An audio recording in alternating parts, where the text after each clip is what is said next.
বছর যে বিচারহীন, এটার জন্য আপনি কাকে দায়ী করবেন, সিবিআই না মুখ্যমন্ত্রীকে? সিবিআই এর মধ্যে অপদার্থ আমি আর কোনোদিন দেখিনি। এটা সিবিআই দেখছে তো। আমাদের তো এখানেই প্রশ্ন, কোনো তফাৎ নেই। CBI, police, Calcutta police, West Bengal police, কোনো তফাৎ নেই। হাতরাস উন্নয়ন ঘটনা নিয়ে কি বলবেন? হ্যাঁ, হাতরাস থেকে হাতরাসও ঠিক একই, কিন্তু সিবিআই কিছুই কাজ করেনি। জিয়াদিরা নিয়ে গিয়ে ধর্ষণ করছে। চার পেতে গেলে তথ্য প্রমাণের দরকার, সে তথ্য প্রমাণ তো ধুয়ে দিয়েছে আগে। তো তা সত্ত্বেও কিছু নিয়মকানুন দেখলে বোঝা যায় এই সিবিআই কিছুই কাজ করেনি। এখন কি হবে জানি না। মানুষের হৃদয়ে কিন্তু এই দুঃশাসন আর জায়গা নেই।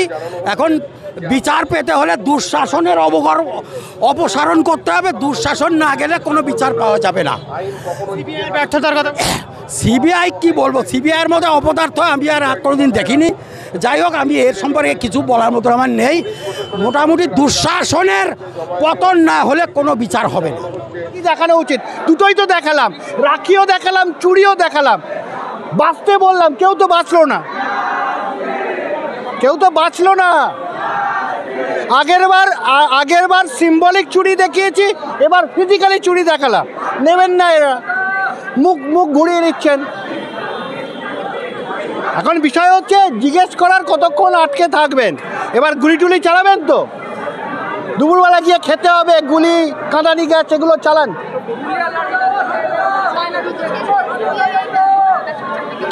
কোনো আমার কাছে কোনো তফাৎ নেই। CBI, police, Calcutta police, West Bengal police, কোনো তফাৎ নেই। বিচার চাই, বিচার চাই, আর কোনো কথা নেই।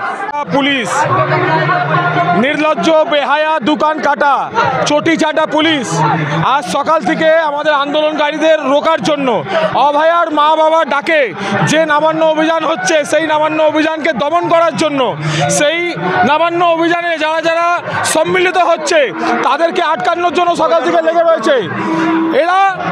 এরা হচ্ছে আসল খুনি, অভয়ার আসল খুনি হচ্ছে এই কলকাতা পুলিশ। এরাই প্রমাণ লোপাট করেছে, এরাই তৃণমূলের নেতাদেরকে বাঁচিয়েছে। এই পুলিশ আগামী 2026-এ বিজেপি গভর্নমেন্ট আসার পরে এই পুলিশকে আমরা উচিত শিক্ষা দেব। জয় বাংলা কেন, জয় মা দুর্গা হবে। পশ্চিমবঙ্গের সংস্কৃতি হচ্ছে মা দুর্গার সংস্কৃতি, পশ্চিমবঙ্গের সংস্কৃতি হচ্ছে মা কালীর সংস্কৃতি, পশ্চিমবঙ্গের সংস্কৃতি মা জগদ্ধাত্রী, মা অন্নপূর্ণা, মা শীতলার সংস্কৃতি। এখানে জয় বাংলা চলবে না, এখানে জয় মা দুর্গা চলবে, জয় মহাদেব চলবে।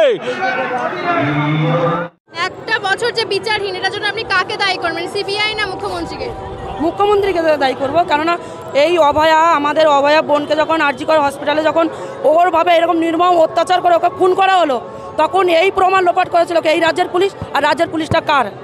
এই রাজ্যের মুখ্যমন্ত্রীর, পুলিশ মন্ত্রীকে, মুখ্যমন্ত্রী মমতা বন্দ্যোপাধ্যায়। তো দায়ীটা কার ওপরে যাবে? মমতা বন্দ্যোপাধ্যায়ের ওপরে যাবে।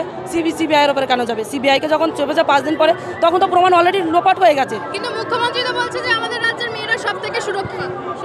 ওই জন্য রাস্তাঘাটে বেরোনোর মতো না।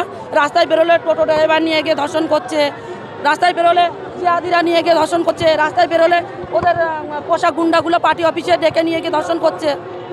এটাই হচ্ছে তৃণমূল কংগ্রেসের পরিচয়। এই পরিচয় দিয়ে আর চলবে না। রাজ্যের মা বোনেরা জেগেছে, মনে করছেন এখানে হিন্দুরাই শাসিত রাজ্যগুলোতে ধর্ষণের ঘটনার থেকে বেশি ঘটে। উন্নাও বা আরও যেসব বিজেপি শাসিত রাজ্য আছে, নামগুলো বলে গেলাম, বাকি তো সেখানে তো বাংলার থেকে তো সেখানে আরও ধর্ষণের ঘটনা বেশি। দেখুন, এটা কে বলছে? এই রাজ্যের মুখ্যমন্ত্রী মমতা বন্দ্যোপাধ্যায় বলছে। দেখুন, এরকম ঘটনা আমার এখনো অবধি আমার কাছে আসেনি। কি ঘটনা ঘটে আমার কাছে এখনো অবধি আসেনি। আমি তো বলবো আমাদের সন্দেশকালে আমাদের উপর এত অত্যাচার হয়েছে, আমরা কেন বিচার পাইনি? আপনি যে বলছেন যে বিজেপি শাসিত জেলা রাজ্যগুলোকে এত কিছু হচ্ছে, খুন দর্শন হচ্ছে, তাহলে সন্দেশকালী কেন বিচার পায়নি? সন্দেশকালীটা কোথায় পড়ে? এই রাজ্যের মধ্যে পড়ে। এই রাজ্যের মুখ্যমন্ত্রীকে আপনার নেত্রী, তাহলে কেন বিচার পায়নি? বলুন কেন বিচার পায়নি? আপনার নেত্রী কেন বিচার দিতে পারছে না? আপনার নেত্রীকে বলুন না আগে নিজের রাজ্যে বিচার দিক, তারপরে অন্য রাজ্যে গিয়ে মাথা গলাবেন। সবসময় না ওই টপ করে গিয়ে অন্য ভিন রাজ্যে গিয়ে মাথা গলানোর একটু কমাতে বলুন। আপনার নেত্রীদের আসলে আপনার নেত্রী হচ্ছে পাকা ঘুঘু। হ্যাঁ, মনে করছে যে আমি পাতায় পাতায় চলছি, আমাকে ধরতে পারছে না। তো উনি পাতা চলছে, পাতা শিরায় শিরায় যে মানুষ চলছে, সেটা কিন্তু উনি বোঝেন না। হ্যাঁ, উনি ভাবছেন যে গরিবের টাকা গরিবকে দিয়ে আমি আমি নাম কিনছি, আমি ভোট কিনছি, কিন্তু না, মানুষ বুঝে গেছে মানুষকে যতই গরিবের টাকা তাদেরকে দিয়ে যখন ভোট। নবান্ন অভিযান করছেন, কি বলবেন? 1 বছর অতিক্রম। দেখুন, আমাদের রাজ্যে আজ বিচার নেই বলেই কিন্তু আজ এই ঘটনাগুলো ঘটছে। তবে নবান্ন অভিযান আপামর জনগণ, আমরা সাধারণ মানুষ প্রত্যেকেই উচিত রাস্তায় নামা, কারণ অভয়াকাণ্ডের আমাদের দেশ জুড়ে কিন্তু অভয়াকাণ্ডের মানুষ রাস্তায় নেমেছিল। প্রত্যেকটা মানুষ চেয়েছিল দোষীদের সাজা হোক, দৃষ্টান্তটাকে দৃষ্টান্তমূলক সাজা হোক, কিন্তু অভয়াকাণ্ড যেখানে ঘটনাটি ঘটেছিল আরজি কলে, সেখানে কিন্তু সমস্ত প্রমাণ লুটপাট করে দিয়েছিল পুলিশ। তার জন্য কোনো প্রমাণ কিন্তু সিবিআই খুঁজে পায়নি, তার জন্য দোষীদের সেইভাবে চিহ্নিত করা যায়নি। অতএব আমাদের দাবি যে পার্ক স্ট্রিট ঘটেছিল বলেই কিন্তু কামদুনি ঘটেছিল বলেই কিন্তু অভয়া ঘটেছে, আর অভয়া বিচার পায়নি, তার জন্য কিন্তু কসবা ঘটেছিল। তো এই কারণে আমাদের সাধারণ মানুষের পক্ষ থেকে আমাদের দাবি দোষীদের দৃষ্টান্ত থেকে দৃষ্টান্তমূলক সাজা হোক, কারণ রাজ্যের বুকে ধর্ষণকারীদের মাথার উপরে যারা আছে, যারা সাহায্য করছে, তার জন্যই কিন্তু আজ দোষীরা ছাড়া পেয়ে যাচ্ছে। আপনারা কামদুনি কাণ্ড দেখেছিলেন, যারা দোষী তাদেরকে কিন্তু বেকসুর খালাস করে দেওয়া হয়েছিল, ফাঁসির আসামিদেরকে ছেড়ে দেওয়া হয়েছিল। হাতরাস উন্নয়ন ঘটনা নিয়ে কি বলবেন? হ্যাঁ, হাতরাসও ঠিক একই, কিন্তু আমরা দেখুন এখানে রাজনৈতিক কোনো রং নয়, অপরাধীকে চিহ্নিত করতে হবে রাজনৈতিক রং দিয়ে নয়। যে অপরাধী তার দৃষ্টান্তমূলক সাজা হোক, সে যে দলেরই হোক না কেন, কারণ যে অন্যায় করে তাকে কোনো দল দেখে না। অপরাধী সে অপরাধ করেছে, তাকে চিহ্নিত করা হোক, তার দৃষ্টান্তমূলক সাজা হোক, এটাই একটা দাবি। মিছিল ছিল বিরোধী দল এবং আমাদের অভয়ার মা বাবার ডাকে আজকে সাধারণ জনগণ রাস্তায় নেমেছে। পুলিশ সেখানে ওয়াটার ক্যানন, লাঠিচার্জ এগুলো করছে, কিন্তু আমাদেরকে আটকাতে পারবে না। আজকে আমরা 14 তলা নবান্ন থেকে পিসিআর ভাইপোকে নামিয়ে ছাড়বো, আমাদের এটাই সংকল্প। আর আজকে পুলিশ লাঠি গুন্ডা দিয়ে কাউকে আটকাতে পারবে না, কেন কি আজকে সাধারণ জনগণ আজকে রাস্তায় আছে।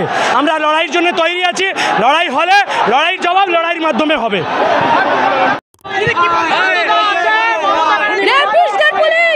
জনগণের পুলিশ না, মমতা ব্যানার্জির পুলিশ, রেপিস্টদের এরা সহযোগিতা করে রেপ করার জন্যে, নিজেরাও এখন গায়ে হাত দিচ্ছে, আমাদের গায়ে নিজেরাও গায়ে হাত দিচ্ছে এই পুলিশ। মমতা ব্যানার্জির প্রশাসন হচ্ছে রেপিস্ট, পশ্চিমবাংলার পুলিশ রেপিস্ট। দেখুন, এটা সম্পূর্ণ অরাজনৈতিক একটা আন্দোলন।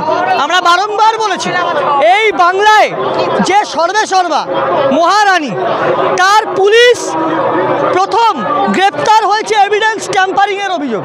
এটা সম্পূর্ণভাবে বাংলার লজ্জা। সরকারের পুলিশ একজন ধর্ষককে বাঁচানোর জন্য এভিডেন্স ট্যাম্পারিং করে গ্রেপ্তার হয়েছে কেন্দ্রীয় এজেন্সির হাতে। আমরা বারংবার বলেছি এই বোনটি বিচার পায়নি। এই রাখির ঋণ শোধ করার জন্য আজকে আমরা রাস্তায় নেমেছি এবং আগামী দিনে আমাদের আন্দোলন জারি থাকবে। আমরা সাধারণ মানুষ হিসেবে এখানে আন্দোলনে এসেছি, কোনো অরাজনৈতিকভাবে এসেছি, কোনো রাজনীতির পতাকা নিয়ে নয়। এখানে মানুষের অদম্য লড়াই ওই মহারানীকে গদিচ্যুত করবে আগামী দিনে। আমরা রাজপথে আছি, আগামী দিনেও থাকবো, এবং যতক্ষণ না এই স্বৈরাচারী সরকার আমাদের বোনের বিচার করবে, তার পুলিশ এই বোনের বিচার। এটা সিবিআই দেখছে তো, আমাদের তো এখানেই প্রশ্ন, সিবিআইকে দিতে হলো কেন? তার মানে রাজ্য পুলিশ ব্যর্থ। রাজ্য পুলিশের টালা থানার ওসি গ্রেপ্তার হয়েছে প্রমাণ লোপাটের দায়। সিবিআই এর কাছে মামলা যাওয়ার আগেই তো মানুষ বলছে এভিডেন্স ট্যাম্পারিং হয়ে গেছে। কেন রাজ্য সরকারের সদিচ্ছার অভাব? এখানেই আমাদের প্রশ্ন। অভয়ার মা বাবার ডাকে আমরা রাস্তায় নেমেছি, আগামী দিনেও আমরা রাস্তায় থাকব। আজ নবান্ন অভিযান হবে এবং মুখ্যমন্ত্রী মমতা বন্দ্যোপাধ্যায়কে বলতে চাই, আপনার রাজ্যে নারী নিরাপত্তা নেই, এবং যে রাজ্যের সর্বা হয়ে আপনি বলেন পার্কস্ট্রিট ধর্ষণকাণ্ড ছোট ঘটনা, এর থেকে মানুষের আপনার কাছ থেকে কোনো আশা আর নেই। আপনার ব্যর্থ সরকার, অবিলম্বে আপনার প্রশাসক হিসেবেও আপনি ব্যর্থ, আপনার পদত্যাগ দাবি করছি। কমফোর্টেবল ম্যাট্রেস মানেই RRK ম্যাট্রেস। ওয়ারেন্টি নয়, গ্যারেন্টি দেয় RRK ম্যাট্রেস।